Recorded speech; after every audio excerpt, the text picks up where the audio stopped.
When you're lying in bed at night, do you ever randomly remember some relatively minor social missteps or poorly chosen words you did/said years earlier, and then beat yourself up over it even though it really wasn't a big deal? If so, what happened? I went to Dairy Queen with my daughter. She brought along her kitten. The cute girl at the walk-up window asked my daughter what the kitten's name was. Princess was the response. Smiling and feebly attempting to make conversation, I said today to indicate that my daughter changed the cat's name frequently. I got a dirty look and the girl left the window to go make whatever cold treat we had ordered. It wasn't until later, on the walk home, that I realized that she thought I was telling her to hurry the hell up and make my order. Still haunts me years later for some reason. Sometimes I'm on the other side where I misunderstand something and give the person a dirty look only to realize what they really meant later and then feel mortified. When I walked down the aisle at my wedding, I was so nervous and focused on not tripping that I did not acknowledge my dad. I didn't realize this until I saw the video my aunt had made for me. You can see my dad lean in to give me a kiss on the cheek, but I just keep walking. He kind of shrugs and then goes to sit down. It's been 18 years and this still flashes through my head when I'm trying to fall asleep. Also, that time I was trying to get to the school bus and the sidewalk was icy. So I slipped and fell really hard on my butt. The kids on the bus laughed at me. So I chose to sit there with my head down, wishing I could disappear, while the bus drove away and I walked a mile home. Yes. In the snow. Uphill.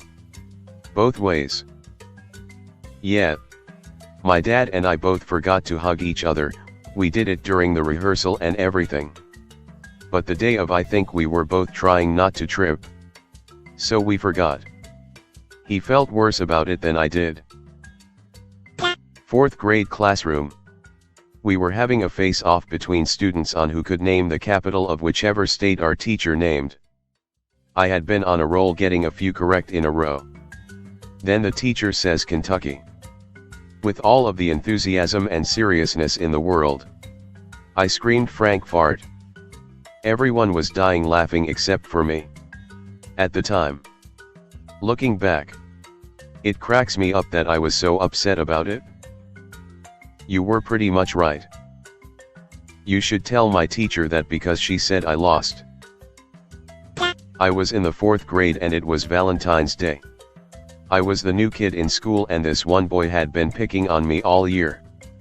My 10-year-old self was very non-confrontational, so I wrote a paragraph on the back of his Nerd's Valentine explaining that I don't like it when he's mean to me. And I don't understand why he has to be. He couldn't read my handwriting and brought it to the teacher, who made me read it aloud to both of them. I think about that day every day of my life. He even ended up finding me online and contacting me to apologize a few years ago, but all I can think of is the cringe. That's actually pretty nice of him to apologize years later. Doesn't change anything. But it is good that he changed. And plus, like you/Kauchter said, I think it was pretty brave of you to do that. I bet most grade school bullies feel horrible years later. Kids just don't have fully formed empathy and they think it's funny. I was visiting Portland for a wedding that lined up with my birthday as well. We went out to celebrate and finished the night at a karaoke bar. Realizing I'm too drunk to sing, I pick My Name Is by Eminem as my song to perform. There's 2 versions of that song. One is the original release. The other tamed down, which you most commonly hear today. The woman controlling the music put on the original. And off I went. One of the lines at the end is running over lesbians in a spaceship while they screamin' at me, let's just be friends. I finish the song and I'm met by applause from my friends and one other table. The rest of the place is silent. The DJ goes, nice job. Don't know if it was the best choice for Gay Women's Night though. And at that moment I wanted to leave my skin. This is very painful. In 7th grade, a cute girl asked me to sit next to her. I said my mom won't let me sit next to girls. My mom said no such thing.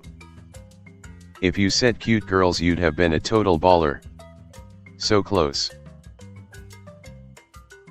I accidentally mixed up an inside joke with the wrong friend group with disastrous results. Friend group 1.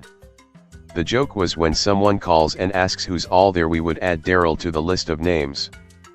Daryl wasn't a real person. The joke wasn't really funny. And made no sense out of context. But I guess that's why it was an inside joke. Friend group 2. I was hanging out playing some drinking games with a bunch of people that I hadn't hung out with in a while. It was a kind of get-together to remember a friend that they had who had recently died in a car accident. I didn't know him that well. But I was always down to party. Anyway, the phone rings. And the person who answered started listing off names. Sorting my cards for another round of presidents and assholes, I offhandedly said "Heh" and Daryl. It was the typical record scratch moment where everyone stopped and looked at me. Daryl was the name of the friend who had just died. This happened in 2002 and I still think about it all the time. I was visiting my cousin about 4 months ago and we didn't have the same greeting handshake. So it was like that really weird thing with your hands where you end up in some super awkward handshake. Last night I thought about this like 20 minutes and blamed myself. SMH, that was super unnecessary. Handshake anxiety is real and I dread it. Junior prom, I blurted out during dinner to my date, "I'm so bored," and I have no idea why it came out of my mouth. I'm pretty well mannered and quiet. I forget how I tried to play it off.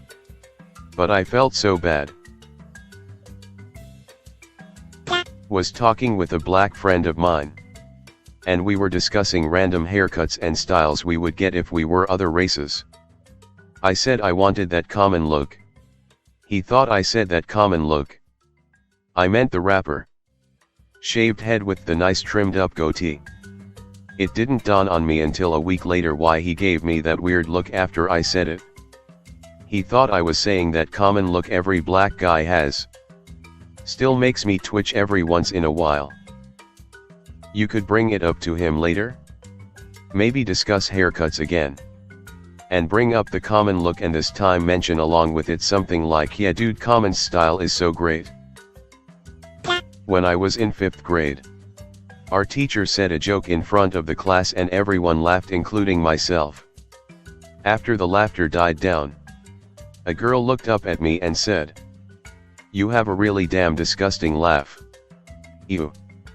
I became so self-conscious about laughter since that specific day. And after years I have trouble actually laughing. My brain kinda made it a habit to just smile or slightly chuckle at something, even if it is really funny. Edit. The girl's last name, when translated from my native language to English, is Cock. Have a nice day. Just belt it out. Beep that bitch. Freshman year of high school. It was one of those days before school starts and you meet your teacher and your parents are there. My teacher was handing me a piece of paper and I didn't see the paper, so I shook his hand. He said "Oh," and my mom said And I panicked and said I just wanted to be polite. So I still want to die when I think of that. Somehow I feel your pain. Yes. When I was in high school we had to give in feedback forms about our teachers. I was just going to submit mine totally blank. But the teacher in charge at the time told me that I had to write something for every teacher. Stupidly, I decided to be completely honest and to write exactly what I thought of them. It was all nice. Except for one teacher's, which was just "Miss is very scary but she's a good teacher." I meant both of those, but it didn't matter. The teacher was seriously hurt by it. Although she pretended it was NBD at first. Then as the weeks went by she would mention it once a week. gradually seeming more and more upset. Until one day, when another student mentioned being scared to ask her about something, she shouted at him for an entire period. She also mentioned me a bunch, saying she would never forget what I said but could forgive me. Anyways, she was the type of teacher to really consider her students to be her own kids, and I guess me being scared of her hurt her. I do regret that. Sounds like this wasn't your fault. Even if she was a little hurt, she shouldn't have targeted you. Your review was genuine. And you even called her a good teacher. Feedback forms are most useful when the reviewers are being honest. And that you were. When you're lying in